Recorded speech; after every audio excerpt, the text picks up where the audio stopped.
pessoal, vamos retomando continuando no metabolismo de carboidratos, vamos falar agora da regulação do ciclo do ácido cítrico, tá? Como a gente já tinha esquematizado na aula passada. A gente vai falar da regulação do ciclo do ácido cítrico, vamos retomar uma parte da regulação da glicólise para contextualizar tudo isso e vamos falar também nessa aula de um outro ciclo que chama ciclo do glioxilato, que compartilha algumas reações dessas do ciclo do ácido cítrico, ok? Bom, quando a gente fala da regulação do ciclo do ácido cítrico, retomando todas as reações que tem nesse ciclo,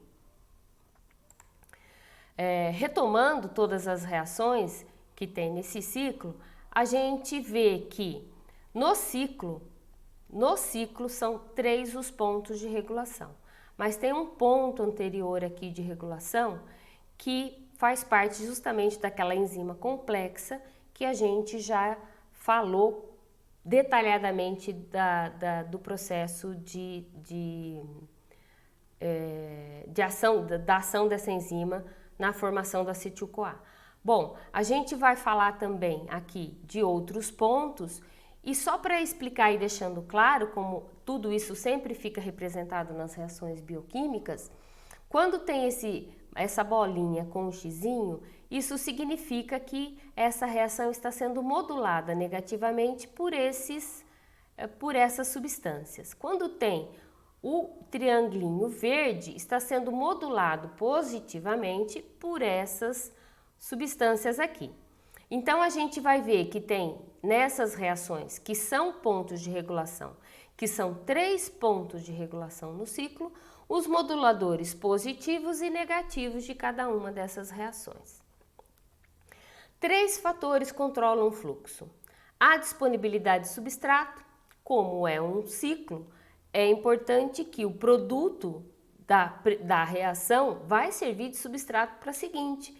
Portanto, é importante que tenha uma concentração de cada um disso, porque se faltar o produto da primeira, não vai ter o substrato para a segunda reação.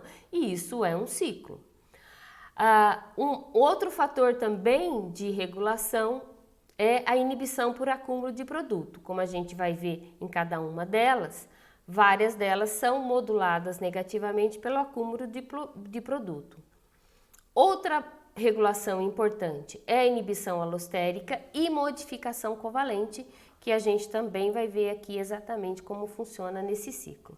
Como é que a gente está vendo aqui? Em linhas gerais, como funciona essa regulação? O piruvato, quando vem para acetil-CoA, tem aquele complexo da piruvato deshidrogenase que leva à formação do acetil-CoA, que justamente é quem modula negativamente essa reação.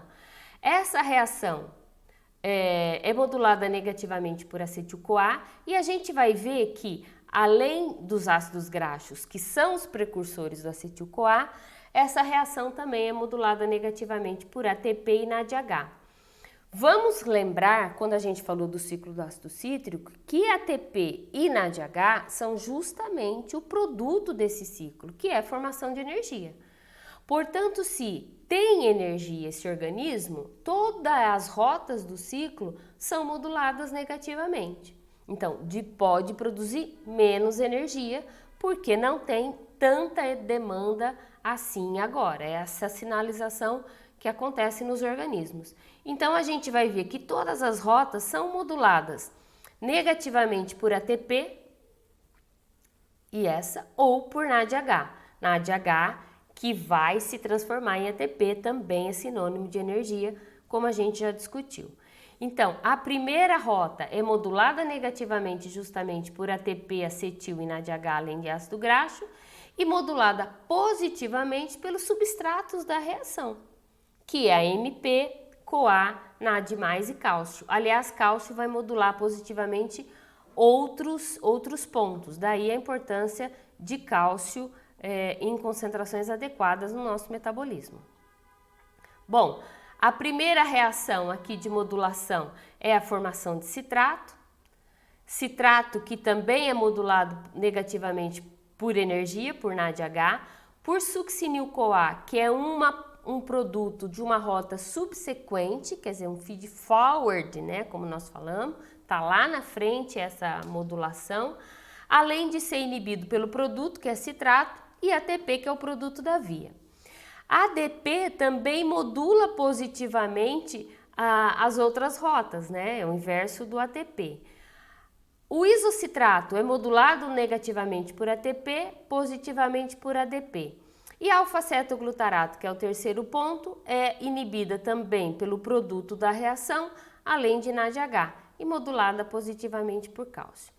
A gente vai ver, depois quando acabarmos de ver todo o metabolismo de carboidrato, que essas rotas são interligadas, como a gente já viu, e também reguladas entre elas, porque tudo está ligado. Se eu não preciso de energia, se eu preciso formar glicose, se eu preciso dirigir ou direcionar os meus intermediários do ciclo para outras rotas, elas precisam ser repostas.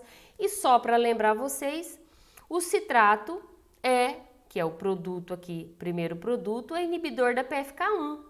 Quando a gente viu glicólise, a gente viu isso. E a PFK1 é um dos pontos de regulação da glicólise. Por isso, todas essas vias estão interligadas, a gente vai ver isso. Bom, vamos começar vendo esses aspectos da inibição ou de modulação, falando de uma modulação covalente. O que é uma modulação covalente? Vocês já viram isso quando viram enzimas. Mas, relembrando, é quando a enzima tem uma ligação covalente com algum grupo, covalente, não é uma interação momentânea, é uma ligação covalente se forma. Que ligação covalente é essa que se forma nas enzimas? É uma fosforilação, nesse caso aqui. E o que isso significa para a enzima?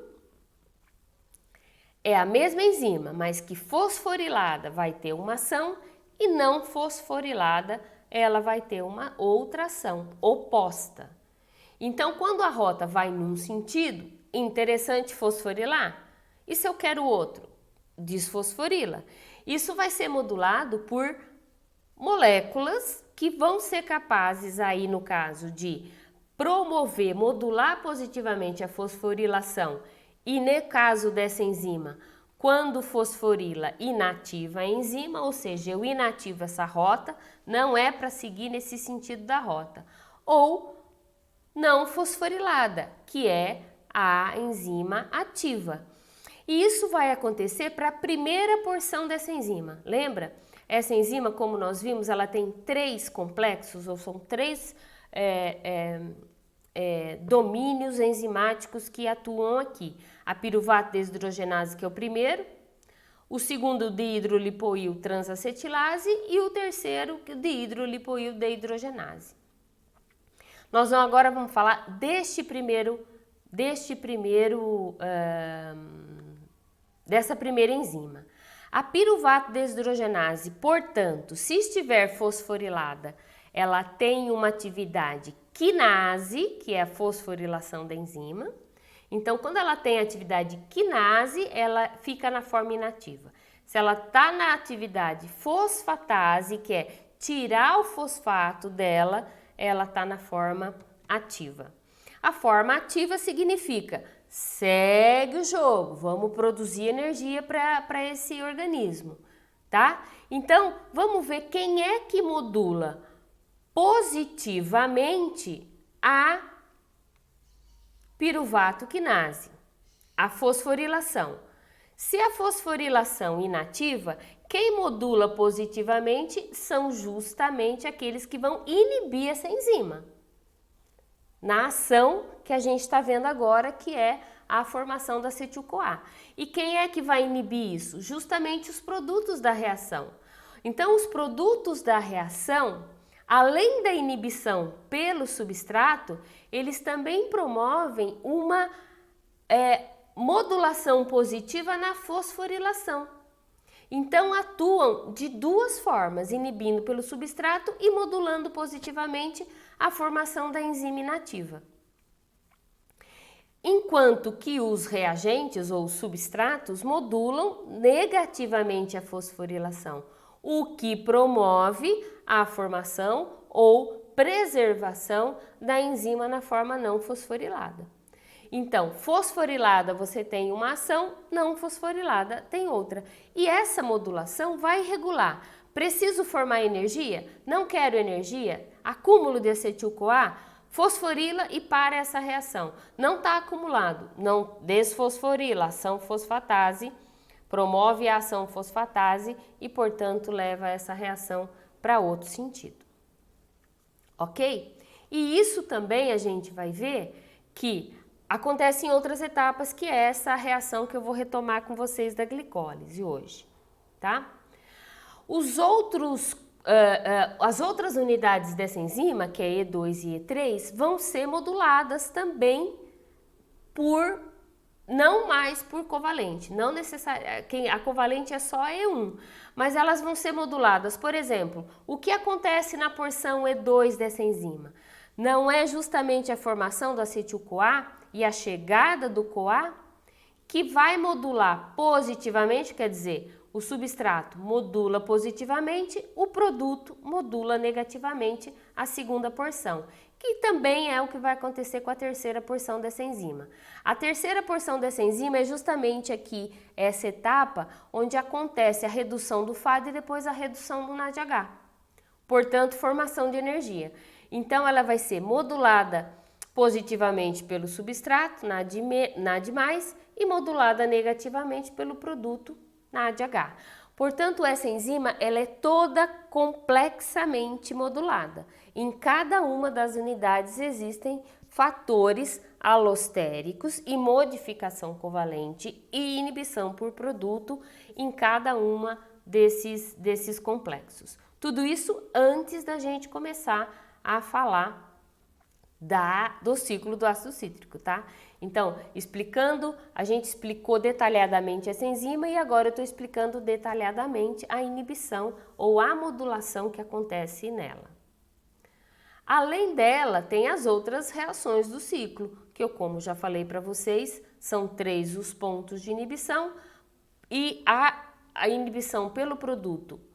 E o produto do ciclo é justamente energia, ATP, NADH e esses intermediários que inibem, citrato inibe, portanto, a citrato sintase, a isocitrato é inibida, a isocitrato desidrogenase é inibida por ATP e a alfa-cetoglutarato desidrogenase é inibida pelo produto, mais uma vez, que é o produto que é a formação de energia, e por NADH e succinil-CoA.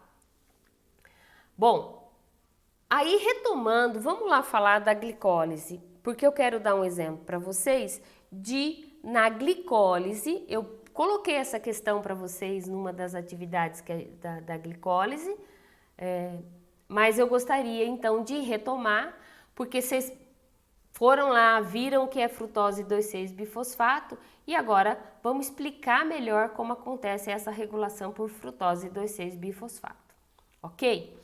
Quando a gente mostrou aqui a glicólise, a gente não falou os 3 pontos de regulação: hexoquinase, fosfofrutoquinase e piruvato-quinase. Quando a gente falou da fosfofrutoquinase 1, ou PFK1, a gente falou que ela era modulada positivamente pela frutose 2,6-bifosfato. Pode voltar lá o vídeo, eu falei, depois eu falo disso daí. Essa frutose 2,6-bifosfato modula positivamente a PFK1. Mas quem forma essa frutose 2? Aonde aparece essa frutose 2,6-bifosfato? Esse é um exemplo de regulação por modulação ou por modificação covalente da via glicolítica. Bom, fosfofrutoquinase 1 é uma reação de regulação, portanto, se você retirar a ação dessa enzima ou modular negativamente essa enzima, e ela é modulada negativamente por citrato, quer dizer, o primeiro produto da via, por energia, que quer dizer também, se a glicólise é para produzir energia, pode diminuir, modula negativamente essa enzima aí.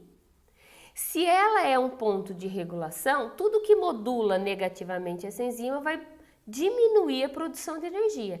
E isso está associado quer dizer, não é para oxidar a glicose, é para sintetizar a glicose, quer dizer, a ordem da via é o seguinte, não vai nesse sentido, vamos no outro sentido. E aí eu falei da frutose 2,6-bifosfato, mas eu não falei como ela era formada e agora eu vou falar para vocês como e onde é formado a frutose 2,6-bifosfato. A frutose 2,6-bifosfato ela é formada pela ação de uma enzima fosfofrutoquinase. Só que ao invés de vir para frutose 1,6-bifosfato, é frutose 2,6-bifosfato. E portanto não é PFK1, é PFK2. E da mesma maneira que a enzima que a gente viu do complexo da piruvato deshidrogenase, essa PFK2 ela tem uma ação se ela não estiver fosforilada ou uma outra ação se ela estiver fosforilada. Então vamos ver o que acontece. Se essa enzima não estiver fosforilada, ela tem uma ação quinase. Quinase é aquela ação de transferência de fosfato. Portanto, frutose 2,6-bifosfato vira 2,6-bifosfato, pela ação de uma quinase que não está fosforilada. Se formou frutose 2,6-bifosfato, eu vou formar uma molécula que vai ativar a PFK1, que é o modulador positivo da glicólise, ou seja, vamos produzir energia, ok? Porém, se essa minha enzima tiver fosforilada, a reação que ela vai catalisar é a inversa, é a transformação da frutose 2,6-bifosfato em frutose 6-fosfato.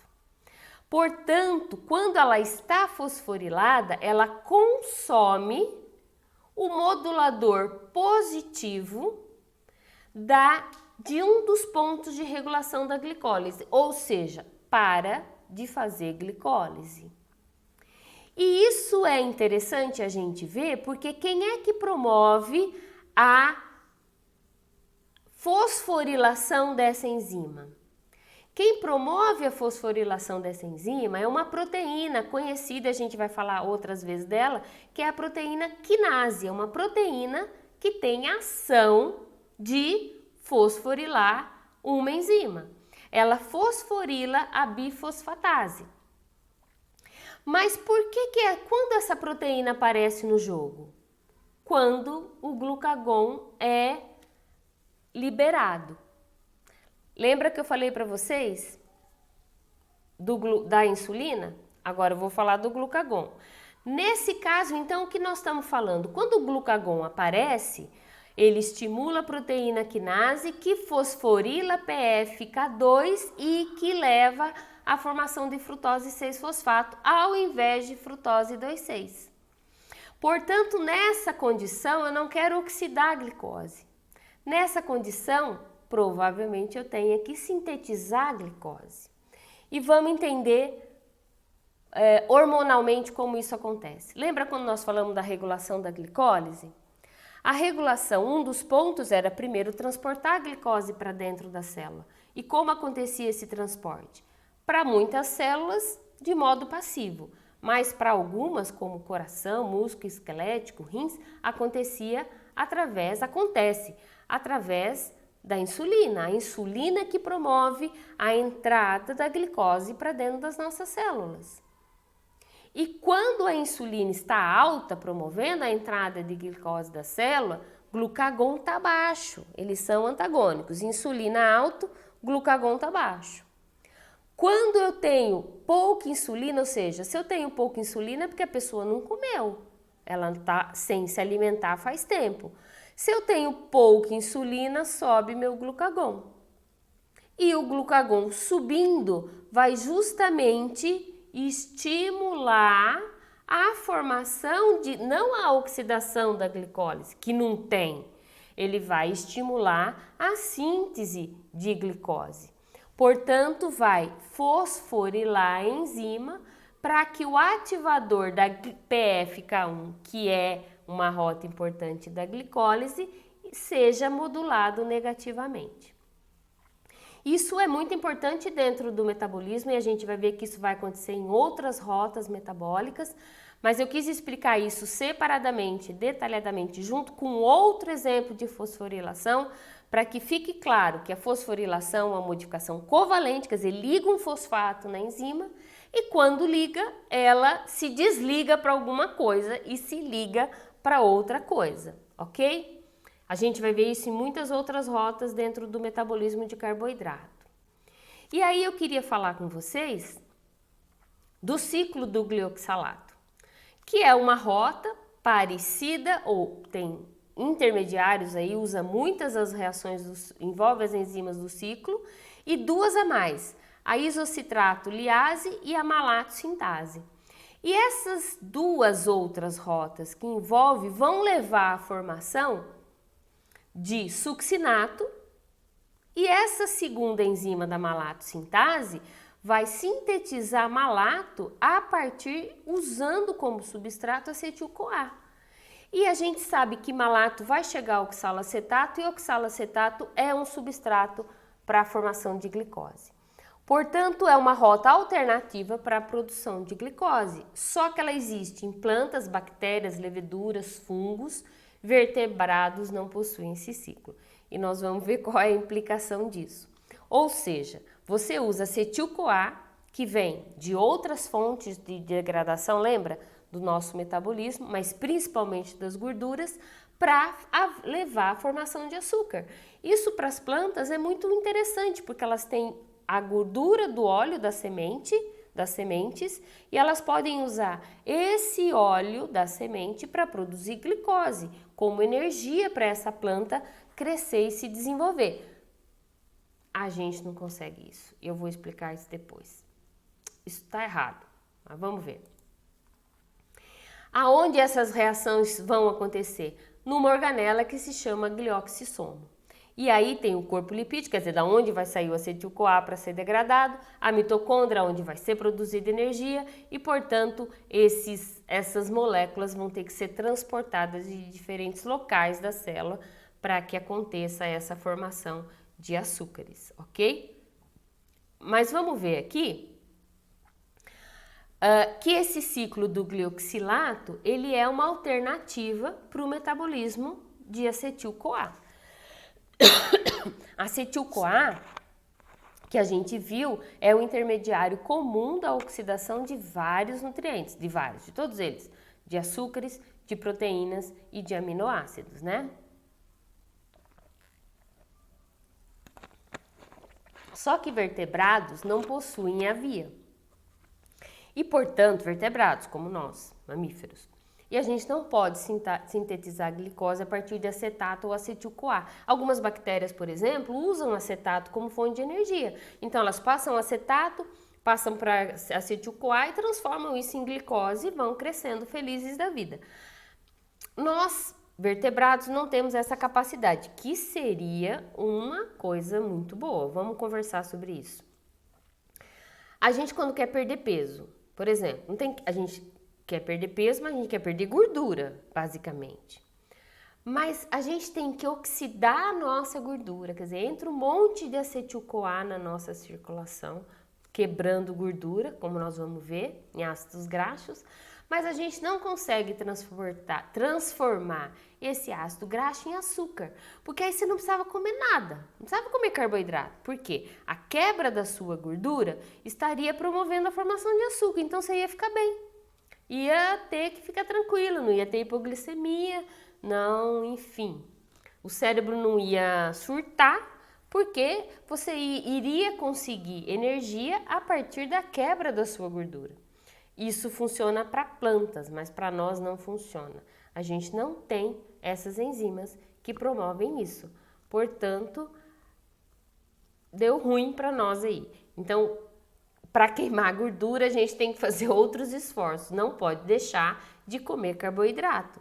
Então, quem tem essa alternativa, quem não come carboidrato nunca, o nosso metabolismo dá um jeito, mas o nunca vai levar a sérios problemas que a gente vai ver quando formos estudar a oxidação de ácidos graxos, tá? Então, nós não temos essa rota. Mas vamos ver como é que isso acontece aqui. Os triacilgliceróis são quebrados nos ácidos graxos, que são transportados aqui para o glioxissomo, e aqui no glioxissomo leva à formação de succinato. E esse succinato é transportado para a mitocôndria e a gente sabe que isso leva malato, oxalacetato e todas esses e vários desses intermediários são levados, portanto, à gliconeogênese, né? Leva malato, malato sai, lembra o transporte? Transporta para o oxalacetato vira novamente açúcares que vão ser usados para a produção de energia metabolicamente por esse organismo. E essa rota a gente não tem. Não tem. Então, mas fungos, bactérias e plantas possuem essa rota e ela é uma alternativa para o organismo obter glicose. Nós não temos essa funcionalidade, então quando a gente fica sem comer carboidrato, por exemplo, num regime, vai dar tontura, vai passar mal, algumas pessoas, né? Nem todas. E vai ter falta de açúcar no seu cérebro. E isso pode comprometer, por isso que quem faz regime fica tão mal-humorado, né? Perde o humor mesmo. E não, então você tem que colocar ali um açúcar porque a gente depende disso para o nosso cérebro e para outras células. E a gente não consegue fazer açúcar de gordura. A gente faz, como nós vamos ver, de outros substratos, mas não de gordura. Tá? Então, a ideia é passar e ter separado. A ideia foi separar, então, essa disciplina, essa aula entre as reações do ciclo e depois a regulação, juntar com o aspecto da regulação da glicólise para discutir essa modificação covalente que a gente vai ver em várias outras rotas metabólicas, tá? Principalmente no metabolismo de carboidratos. Retomar e fazer vocês entenderem isso sem atropelo. Então, o que eu espero que vocês façam? Assistindo a aula, vão e voltem quantas vezes for necessário para que vocês entendam. Na aula síncrona de quarta-feira, a gente vai conversar sobre isso, a gente vai tirar as dúvidas, inclusive das listas de exercícios que vocês estão entregando das atividades. Ok? Então, pessoal, obrigada, até a próxima e a gente segue o curso, tá? Foco lá! Tchau!